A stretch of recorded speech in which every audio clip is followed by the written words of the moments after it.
नमस्कार, जय मां भारती। दोस्तों, अगर आपको ये कंटेंट पसंद आ रहा है तो वीडियोस को लाइक कीजिए, शेयर कीजिए और चैनल को सब्सक्राइब जरूर कीजिएगा। सब्सक्राइब करने के बाद बेल आइकन भी जरूर दबाइएगा, जिससे कि आपको भविष्य में आने वाले एपिसोड्स का नोटिफिकेशन मिल सके। 2 अप्रैल 1995 का दिन था और आधी रात कब की बीत चुकी थी। ज्यादातर मुंबई गहरी नींद में सो रही थी, लेकिन मुंबई क्राइम ब्रांच के डीसीपी राकेश मारिया की आंखों में नींद का कोई नामो निशान नहीं था।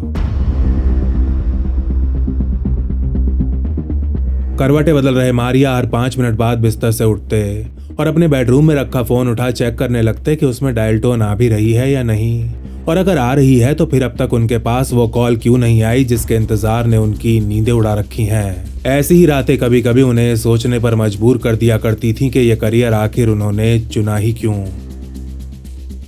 एक फिल्म प्रोड्यूसर के घर में जन्मे राकेश मारिया को बचपन से केवल 2 ही चीजों का शौक था, एक क्रिकेट खेलना और दूसरा पढ़ाई करना। जब थोड़ा होश संभाला तो वो एक पुलिस ऑफिसर बनने का सपना देखने लगे।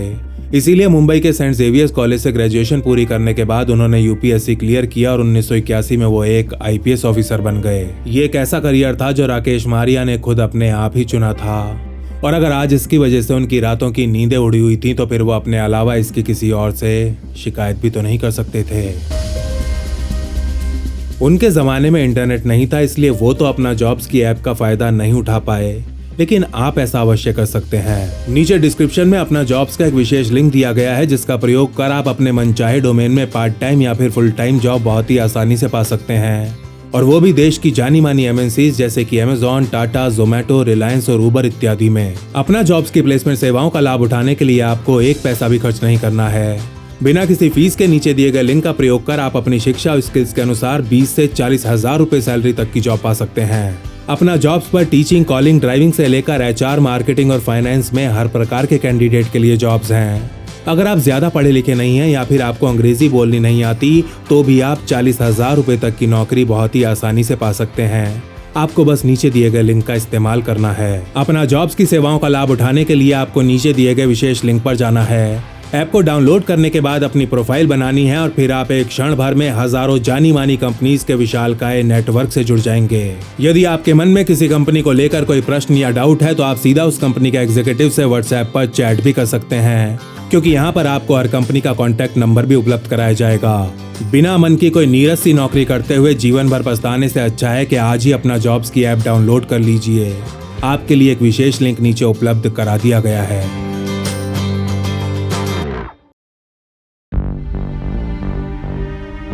रात के 2 बजे बिस्तर पर जाग रहे मारिया के मन में अपने काम को ले नकारात्मक विचारों का एक सैलाब सा उमड़ा हुआ था, क्योंकि जब पूरी मुंबई चैन की नींद सो रही थी तब उनके 5 अंडरकवर ऑफिसर्स पंजाब जा रही एक ट्रेन में एक अत्यंत खतरनाक मिशन को अंजाम दे रहे थे। डीसीपी मारिया को मिली एक टिप के अनुसार डी कंपनी के 2 अत्यंत खतरनाक शार्प शूटर्स पंजाब मेल से दिल्ली जा रहे थे। शार्प शूटर्स जो पिछले 1 साल के दौरान कुल 7 लोगों को ऊपर भेज चुके थे। दाऊद के आदेश पर डी कंपनी द्वारा इन शूटर्स को दिल्ली से नेपाल और फिर नेपाल से दुबई भेजने का प्लान बनाया जा रहा था, और राकेश मारिया को हर हाल में नेपाल जाने से पहले ही गिरफ्तार करना था। वो किसी भी कीमत पर इन दोनों को हथकड़ी लगा जल्द से जल्द मुंबई वापस लाना चाहते थे, लेकिन ये कहने में आसान था, करने में नहीं। क्राइम ब्रांच के पास ना ही शार्प शूटर्स की कोई फोटोज थी और ना ही इनके हुलिये के ऊपर कोई जानकारी। वो ट्रेन में कहां से बैठेंगे, उनकी सीट्स कौन सी बोगी में होंगी, क्या वो अकेले सफर कर रहे होंगे या फिर पुलिस को चकमा देने के लिए उनके साथ औरतों और बच्चों को भी भेजा गया होगा। डीसीपी मारिया और उनकी टीम के पास इनमें से किसी भी प्रश्न का उत्तर नहीं था। अगर उनके पास कुछ था तो इन शार्प शूटर्स के घरेलू नाम। जेब में केवल 150 रुपए और तेज रफ्तार से दौड़ रही पंजाब मेल में उन्हें ढूंढ निकालने का अटूट जज्बा।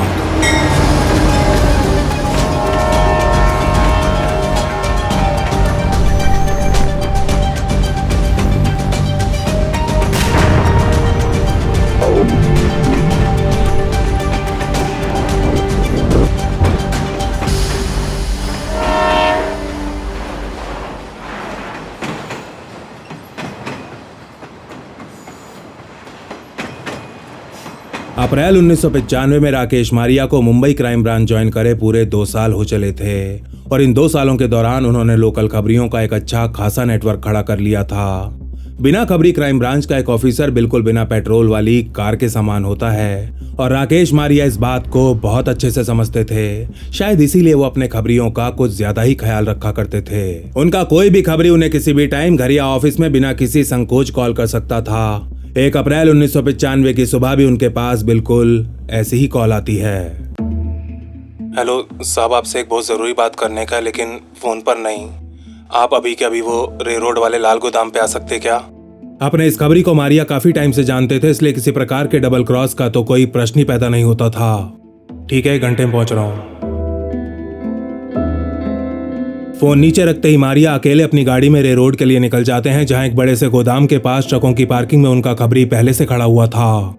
सलाम साहब। हाँ सलाम। क्या बात है? कोई कांड वांड तो नहीं किया ना तू? अरे नहीं साहब, क्या बात कर रहे हो? आई शपथ, मैं तो एकदम क्लीन लाइफ जी रहा हूँ आजकल। क्या हुआ फिर, कैसे बुलाया?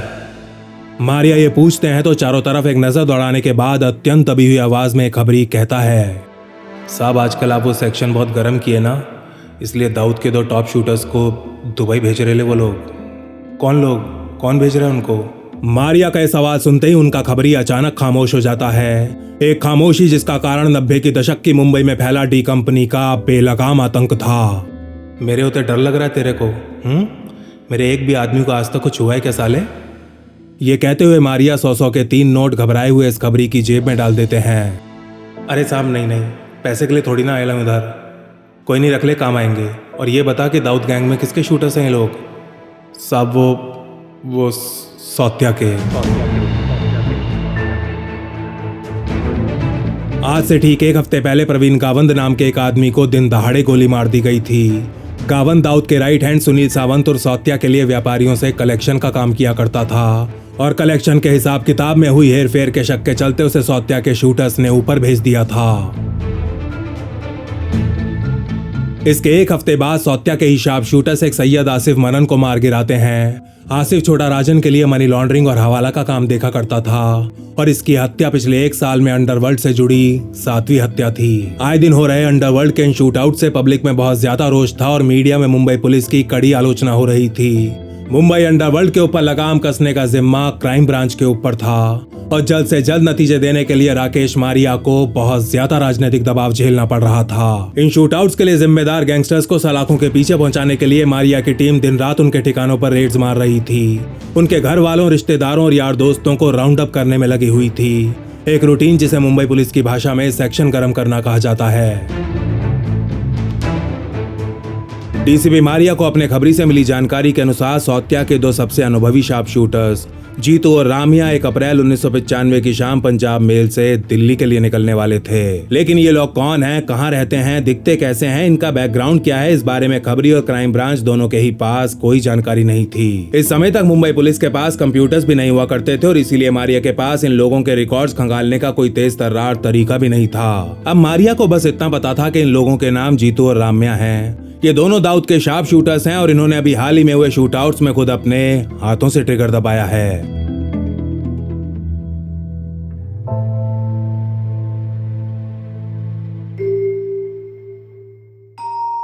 अपने खबरी के साथ हुई मीटिंग के बाद डीसीपी मारिया वापस अपने ऑफिस आ जाते हैं और इस ऑपरेशन के लिए ऑफिसर्स के नाम सोचना शुरू कर देते हैं। थोड़ी देर सोच विचार करने के बाद वो अपने एक सब इंस्पेक्टर सोहेल बुद्धा को फोन करते हैं, जो इस समय क्राइम ब्रांच की बांद्रा यूनिट में पोस्टेड थे। हेलो, कौन है? हाँ सोहेल, मारिया बोल रहा हूँ। जैन सर। मारिया की आवाज सुनते ही एसआई सोहेल तुरंत अपनी कुर्सी छोड़ खड़े हो जाते हैं। सोहेल, एक ऑपरेशन के लिए तुम्हें आज ही ट्रेन से दिल्ली जाना होगा। एक काम करो, तुम दिनेश कदम, अभय शास्त्री, शिवाजी कोलेकर और वो क्या नाम है उसका, वो अंधेरी वाला, हाँ नरेंद्र सिंह, इन सबको लेकर फटाफट यहाँ आ जाओ। यस सर, हम थोड़ी देर में पहुँच रहे हैं। जय हिंद। यार 3 बजने वाले हैं, कहाँ मर गए ये लोग?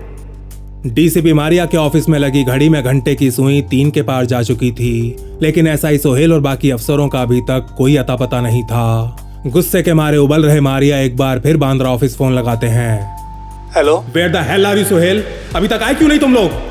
गुस्से में मारिया चिल्लाते हैं तो एसआई सोहेल बहुत बुरी तरह सहम जाते हैं। सर, मैंने उन चारों को 1 बजे तक बांद्रा आने को कहा था, जिससे कि हम 2 बजे तक आपके ऑफिस पहुंच जाएं। मैंने उन्हें बताया कि हमें आज के आज ही दिल्ली निकलने का है। हाँ तो डैम इट, फिर कहाँ मर गए तुम लोग? वो सर, उन्हें लगा कि मैं उन्हें अप्रैल फूल बना रहा हूँ। राकेश मारिया के गुस्से का बांध पूरी तरह टूट जाता है। What the fuck is wrong with you? April fool? तुम लोग क्राइम ब्रांच के ऑफिसर्स हो सालो या कॉलेज के लौंडे? यहाँ टाइम निकला जा रहा है और तुम लोग प्रैंक खेल रहे हो? सर मैंने उन्हें बहुत गालियां सुनाई हैं। वो लोग निकल गए हैं, हम बस 4 बजे तक आपके पास पहुंच जाएंगे। ये इतना बड़ा ऑपरेशन मैं किसके हाथों में सौंप रहा हूँ? वहाँ इतने खूंखार गैंगस्टर्स दुबई जाने की तैयारी में हैं और यहाँ ये मेरे होनहार ऑफिसर्स साले अप्रैल फूल खेल रहे हैं। गुस्से से लाल मारिया ये सोच ही रहे थे कि 3:45 बजे 5 ऑफिसर्स उनके दफ्तर पहुंच जाते हैं। स्कूली बच्चों की तरह शैतानी करने के बाद सर झुकाए खड़े ये सभी एक एक करके सॉरी बोलते हैं और मारिया का गुस्सा भी एक पिता की तरह तुरंत शांत हो जाता है। चलो अब forget everything and listen to me very carefully.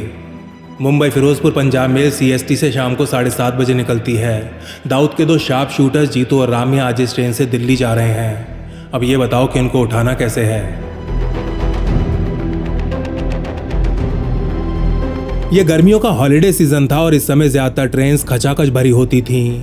अब एक ऐसी ट्रेन में 2 ऐसे लोगों को उठाना जिनके पूरे नाम भी पुलिस को नहीं पता थे, ये एक लगभग असंभव मिशन होने वाला था। ऊपर से इस बात की भी पूरी संभावना थी कि ये दोनों शार्प शूटर्स नकली नाम पर रिजर्वेशन करवा यात्रा कर रहे होंगे। मतलब ये कि रिजर्वेशन चार्ट्स में इनके नाम ढूंढने का भी कोई फायदा नहीं होने वाला था। पंजाब मेल में पूरी 24 बोगियां थी जिनमें 1500 यात्री सफर कर सकते थे, लेकिन गर्मी की छुट्टियों में यह आंकड़ा 2000 से ऊपर हो जाया करता था। इस ट्रेन में जनरल की 2 बोगियां थी जिनमें 108 लोग पर बोगी यात्रा कर सकते थे, लेकिन जनरल के डब्बे भी अपनी क्षमता से हमेशा 4-5 गुना ज्यादा ही भरे होते थे। DCP मारिया जानते थे कि दाऊद के शार्प शूटर्स को इस ट्रेन में ढूंढना भूसे में सुई ढूंढने के बराबर होने वाला है और इसीलिए अपनी टीम का मनोबल बढ़ाने के लिए वो उन्हें एक पेप टॉक देना शुरू कर देते हैं।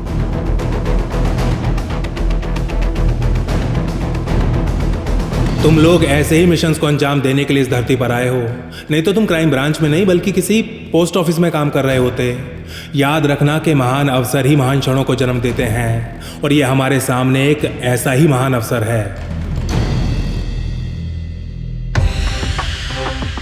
थोड़ी और ब्रेनस्टॉर्मिंग करने के बाद DCP Maria Indian railway traffic service में पोस्टेड अपने बैचमेट CP शर्मा को कॉल करते हैं और उन्हें इस मिशन का महत्व समझाते हुए उनसे हर संभव सहायता देने का आग्रह करते हैं। CP शर्मा की सलाह पर निर्णय लिया जाता है कि क्राइम ब्रांच के ऑफिसर्स को इंडियन रेलवेज के काले कोड दिए जाएंगे और वो पंजाब मेल में TT बन के यात्रा करेंगे।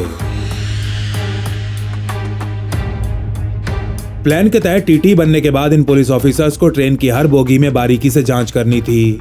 उन्हें हर यात्री का टिकट मांग उसका नाम चेक करना था और उसके असली इरादों को भांपने के लिए थोड़ी देर इधर उधर की बातें भी करनी थी। जीतो और रामिया D कंपनी के काफी ज्यादा अनुभवी शूटर्स थे। ऐसे लोगों को अंडरवर्ल्ड में बहुत ज्यादा सर पे चढ़ा के रखा जाता है और उन्हें जेल ना जाना पड़े इसके लिए अक्सर दूसरे पंटरों की बलि चढ़ा दी जाती है। इस बात की भी पूरी संभावना थी कि पुलिस को चकमा देने के लिए दोनों शार्प शूटर्स औरत और बच्चों के साथ या फिर फर्स्ट क्लास बोगी में यात्रा कर रहे होंगे। इस बात का भी कुछ अता पता नहीं था कि ये दोनों आखिर कहां से ट्रेन में चढ़ने वाले हैं। खबरी के अनुसार तो वो नासिक से ट्रेन पकड़ने वाले थे, लेकिन इस बात की कोई गारंटी नहीं थी और वो मुंबई से भी ट्रेन में बैठ सकते थे। CP शर्मा से हर संभव सहायता का आश्वासन मिलने के बाद मारिया को जय हिंद बोल उनके ऑफिसर CST के लिए निकल जाते हैं, जहां तेज रफ्तार से दौड़ रही पंजाब मेल में TT की एक्टिंग करते हुए उन्हें 2000 लोगों में दाऊद के 2 शार्प शूटर्स को ढूंढ निकालना था।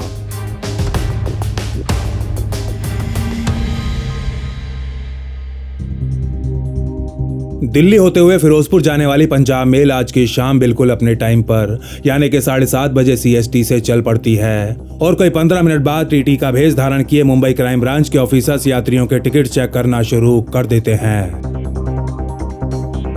राकेश मारिया के घर में लगी घड़ी की सुइयां भी पंजाब मेल की रफ्तार से ही दौड़ रही थीं। बिस्तर पर लेटे अत्यंत बेचैन मारिया अपनी टीम से कोई समाचार मिलने का इंतजार कर रहे थे और सुबह के 3 बजे उनका इंतजार खत्म हो जाता है। जैन सर, सोहेल बोल रहा हूँ। हम लोग भुसावल पहुँच गए हैं। वेरी गुड सोहेल, वैसे सब ठीक चल रहा है ना?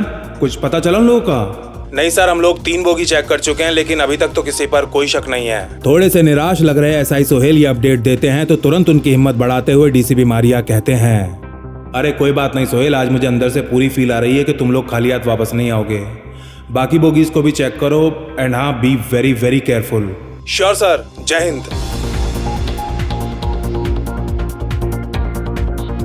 SI सोहेल से लास्ट अपडेट मिले पूरे 17 घंटे हो चले थे और रात के 8 बजते बजते राकेश मारिया समझ जाते हैं कि उनका ये मिशन फेल हो चुका है। उन्हें लग रहा था कि ट्रेन के दिल्ली पहुंचने का टाइम होने ही वाला है और अगर अब तक जीतू और रामिया नहीं मिले तो आगे भी ऐसा होने का कोई चांस नहीं है। इस जमाने में सेलफोन्स भी नहीं हुआ करते थे और इसीलिए डीसीपी मारिया के पास पंजाब मेल में सफर कर रहे अपने ऑफिसर से कांटेक्ट करने का कोई मार्ग भी नहीं था। निजामुद्दीन स्टेशन आने में केवल 1 घंटे का समय रह गया था। दिल्ली उतरने वाले यात्री अपना सामान पैक करना शुरू कर चुके थे और टीटी का कोट पहने क्राइम ब्रांच के ऑफिसर्स आखिरी वाले जनरल के डब्बे में टिकट चेक कर रहे थे। चलो टिकट बताओ।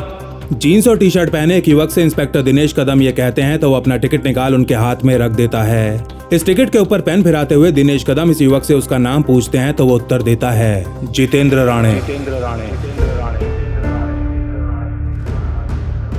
ये सुनते ही कदम के हाथों से पेन छूटकर मानो नीचे ही गिर पड़ता है और दिमाग में जोर जोर से घंटियां बजने लगती हैं। का है मराठी का? ओए साहब मराठी। इस युवक को बातों में लगा दिनेश कदम उसके साथ बैठे दूसरे लड़के की तरफ देखने लगते हैं। हाँ भाई, तुम्हारा टिकट नाम बताओ। साहब माझे नाम रामचंद्र गुरावा है। इन दोनों युवकों का नाम सुनते ही इंस्पेक्टर कदम के दिमाग में जोड़ घटा गुणा भाग सब एक साथ शुरू हो जाते हैं। रामचंद्र मतलब राम्या, जितेंद्र मांझे जीतू और इन दोनों के टिकट्स भी दिल्ली तक ही हैं। कहीं साले यही दोनों तो हमारे शार्प शूटर्स नहीं हैं।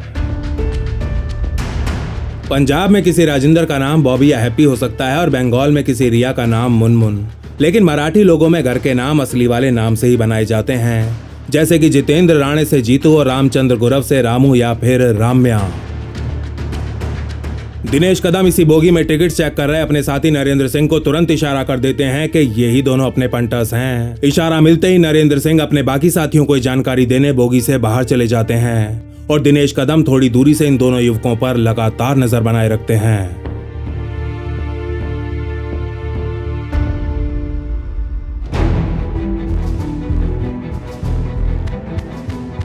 कोई 9:15 बजे पंजाब मेल नई दिल्ली रेलवे स्टेशन पहुंच जाती है।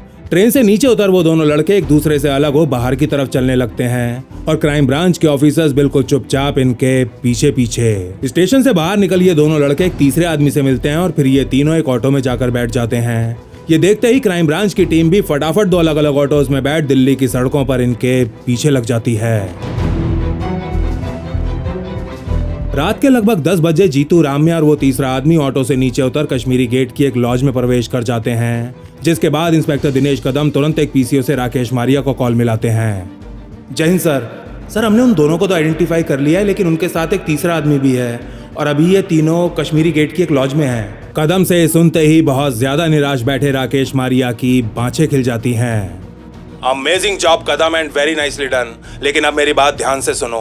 उन्हें अभी के अभी लॉज से उठाओ और सीधा मुंबई आ जाओ।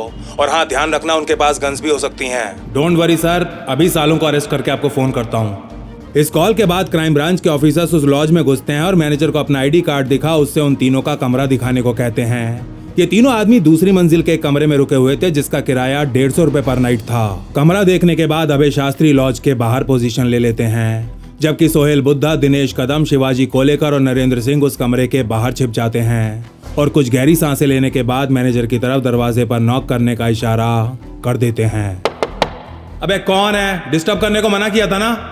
सर मैं मैनेजर, आपसे रात के खाने के बारे में पूछना था। मैनेजर का जवाब सुन अंदर से आ रही आवाज और ज्यादा गुस्से से भर जाती है। अरे नहीं चाहिए यार खाना वाना, जा यहाँ से। मुंबई अंडरवर्ल्ड के एक अत्यंत खूंखार शूटर से सुन पहले से ही डरा हुआ लॉज का मैनेजर और ज्यादा डर जाता है और सहमी हुई नजरों से इंस्पेक्टर दिनेश कदम की ओर देखने लगता है। दोबारा नॉक कर, बोल के चाय लेकर आया हूं। तिच्चा मायला कुतरिया, मरने का तेरे को। इससे पहले कि मैनेजर कुछ बोल पाता, गुस्से से चिल्लाता हुआ जीतू कमरे का दरवाजा खोल देता है। दरवाजा खुलते ही नरेंद्र सिंह मैनेजर का कॉलर पकड़ उसे झटके से पीछे खींच लेते हैं। मैनेजर के सेफ होते ही सोहेल बुद्धा अपनी रिवॉल्वर जीतू की खोपड़ी पर तान देते हैं और अगले ही क्षण नरेंद्र सिंह समेत बाकी के दोनों ऑफिसर्स एक तूफान की तरह अंदर घुस जाते हैं।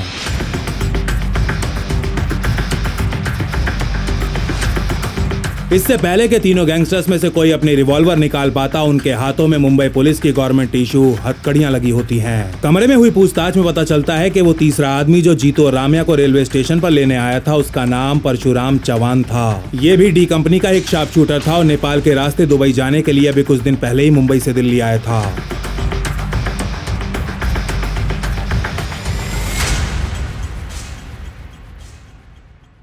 जैसे ही डीसीपी मारिया को समाचार मिलता है, वो दिल्ली से मुंबई आने वाली पहली फ्लाइट में 8 टिकट्स बुक करवाने में लग जाते हैं और इधर कश्मीरी गेट में उनके ऑफिसर्स तीनों शार्प शूटर्स को ले तुरंत दिल्ली एयरपोर्ट के लिए रवाना हो जाते हैं। क्राइम ब्रांच के लॉकअप में कुछ घंटे बिताने के बाद डी कंपनी के इन गुर्गों की अकड़ काफी ढीली पड़ जाती है और जब तक डीसीपी मारिया लॉकअप में प्रवेश करते हैं तब तक ये तीनों सब कुछ बताने को पूरी तरह तैयार हो चुके होते हैं। राकेश मारिया के सामने तीनों शार्प शूटर्स कुल 7 हत्याओं में शामिल होने की बात स्वीकार करते हैं और इनसे मिली जानकारी के आधार पर अंडरवर्ल्ड के 10 और गैंगस्टर्स को गिरफ्तार किया जाता है। इन गिरफ्तारियों के परिणाम स्वरूप मुंबई में होने वाले रोज के गैंग शूटआउट्स में भारी गिरावट आती है और आम जनता की नजरों में मुंबई पुलिस की छवि एक बार फिर सकारात्मक होने लगती है।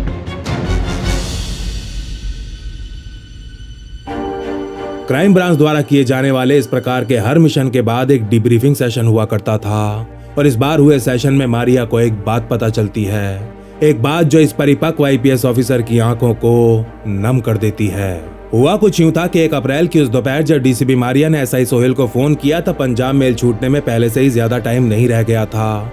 ऊपर से उनके ऑफिसर्स को ये लगा कि उनके साथ अप्रैल फूल का प्रैंक हो रहा है, जिसके चलते वो 2 घंटे लेट भी हो गए थे। मारिया गुस्से के मारे बौखलाए हुए थे और इसीलिए उस दोपहर को कोई भी ऑफिसर उनसे कहने की हिम्मत नहीं कर पाया था कि हमारे पास केवल 150 ही रुपए हैं।